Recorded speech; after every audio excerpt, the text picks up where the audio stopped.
நம்ம எல்லாருக்குமே அடிப்படை தேவை அப்படின்னு பார்த்தோன்னா 3 விஷயங்கள் தான். ஒன்று உணவு, மற்றொன்று உடை, அடுத்தபடியாக பார்த்தோன்னா இருப்பிடம், இருப்பதற்கு ஒரு வீடு.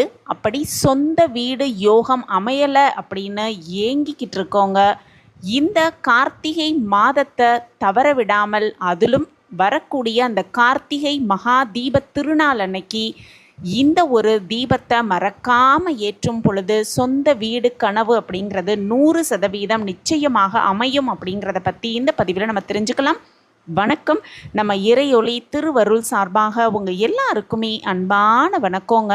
வீடு அப்படிங்கிறது நம்ம வாழ்வதற்கான இடம் அப்படிங்கிறது மட்டும் இல்லாமல் நம்மளுடைய அடையாளங்களில் ஒன்றாகவும் கௌரவத்தின் அடையாளமாகவும் இருக்கக்கூடியது அப்படிங்கிறதுல எந்த ஒரு சந்தேகமே கிடையாது. சின்னதாக இருந்தாலும் நமக்குன்னு ஒரு வீடு சொந்தமாக இருக்க வேண்டும் அப்படின்னு நினைக்காதவங்க இருக்க முடியாது அப்படின்னு தான் சொல்லணும்.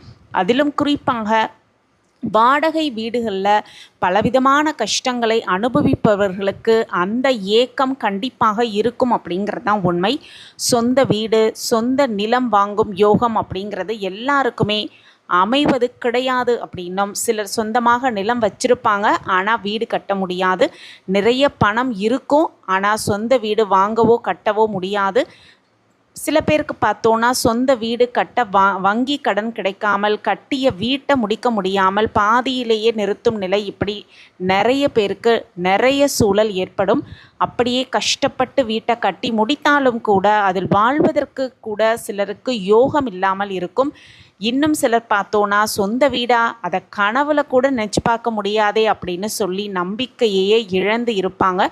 இப்படி சொந்த வீடு யோகம் அமையணும் அப்படின்னா இந்த கார்த்திகை மாதத்தை நம்ம தவறவே விட்டுறக்கூடாது. அதிலும் குறிப்பாக கார்த்திகை மகா தீபம், திருவண்ணாமலை மகா தீபம் அப்படின்னு சொல்லக்கூடிய அந்த அற்புதமான நாள், டிசம்பர் 3ஆம் தேதி வரக்கூடிய அந்த அற்புதமான நாளை நம்ம தவறவே விடக்கூடாது.